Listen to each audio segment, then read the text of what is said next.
Head out to Jim's Firearms Hotline, chat with our guy Luke Johnson of The Advocate covering the New Orleans Saints. Luke, how are we doing?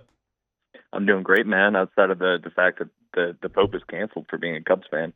The Pope is a Cubs fan. We now have Kyle Tucker and God. If anybody in the NL Central thinks they have any shot of taking down the Cubs, you have no chance.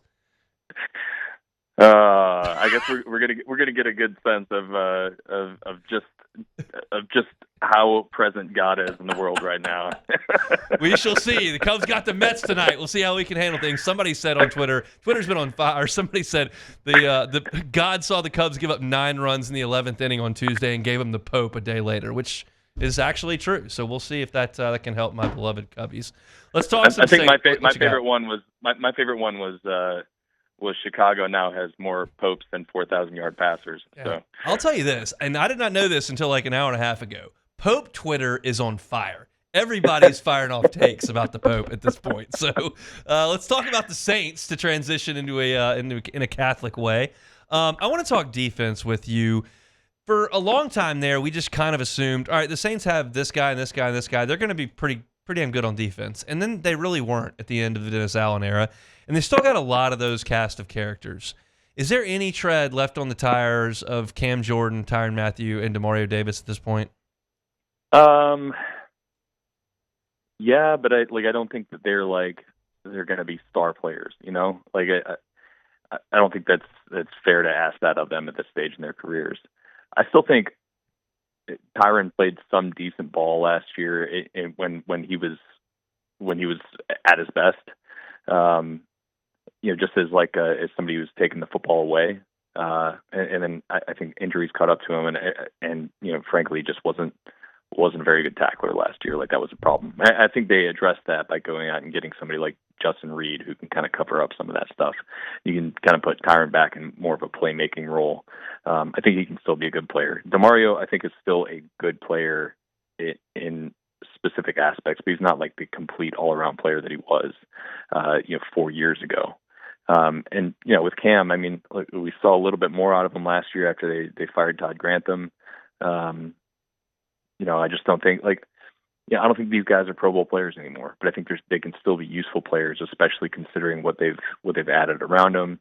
I think the big question is, how this scheme is going to fit the personnel, and whether they can make a realistic jump forward with that. I don't know. It might be next year that we're really looking at this defense being improved. What do you put into, because you're around the locker room a good bit with these guys, how much stock do you put into the fact there's a new sheriff in town here with a new coach, a new coaching staff? It's not the same old blood. And those guys that I just mentioned are consummate professionals. Like, how important is that as you try to change things in New Orleans? I mean, I do think that there's value to that, to having those guys around as part of a transition. I think that's really helpful.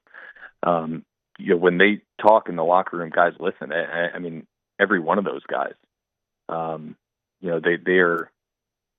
they're really, really important to the team in that regard. And when you're going through this sort of cultural transition, structural transition, everything with this organization outside of the front office is in transition right now. So I think those guys in that specific role can play a big part in kind of getting this thing back on track. Like, as players on the field, maybe not, maybe not as much as they used to, but in terms of just getting buy-in from the rest of that unit, I think that's going to be a critical part of what they do this year. Who's the biggest building block on the defense? Man, I don't think I have an answer for you, honestly. I think Alontae Taylor has shown flashes of being a really good player, really impactful player, but I just don't know what to make of him.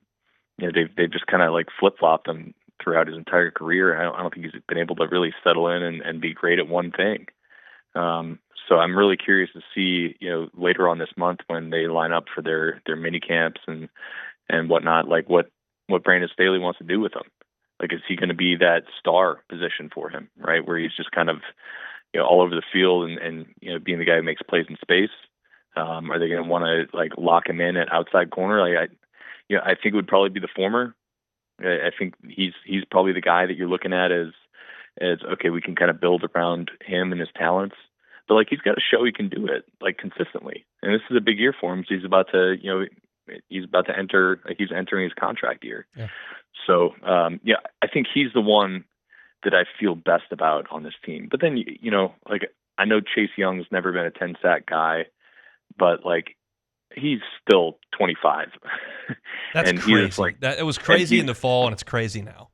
yeah. And he's coming off like really his first healthy off season in a long time. Like, I think there's a chance that, that they get a lot out of him this year. And, maybe he's just who he is. Like, and I think that's okay too. Like, he's still a productive player if he's not going to be like the Myles Garrett 15 sack a year guy. Like, maybe we kind of thought he was early in his career.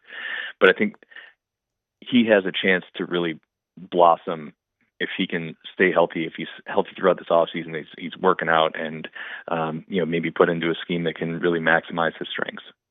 Is there a draft pick in particular that you think could have the biggest impact on the defense? Yeah, I think it's Quincy Riley, honestly. Okay. I really like him as a player. He's not like their kind of typical corner. He's a little smaller than what they've gone for in the past with these Dennis Allen defenses, where they kind of prioritize length over everything. He's long for his size, right? I think he's 5'11", but he's got long arms to go with that. But like I think he's going to be potentially pressed into a starting role, which is kind of scary because they don't really know what he is, outside of what they saw in his college film. But like out of all their picks, I think he's got the potential to play the most snaps on their defense outside of Kelvin Banks and potentially Tyler Shuck. This is an impossible question to answer, but I want your opinion on it. Last year at this point, there was absolutely no way you would ever think towards the future because there may not be a future for Dennis Allen, for Derek Carr, for some of those guys. At this point, you got a first-year head coach and maybe a rookie quarterback. Is there anything that you think they might do personnel-wise that may take some lumps on the front end but help them down the road because they know that they're kind of pushing off the dock here? Or is that just not in the Saints' DNA at all? You mean like in terms of like acquiring players or just playing like a younger guy, putting guys? Yeah, I mean, I do think there's probably a need for that, right? Especially if the Derek Carr situation resolves and him not playing for the team this year, right? Your potential to be a contending team. I mean, with Derek Carr, it's not great, right? And without him, it's even worse. So I think in that sort of scenario, then yeah, like I think I would try to see what some of these young guys got, and see who out of this this particular draft class, out of last year's draft class, who out of those guys can really be players for you and can be guys you can build around.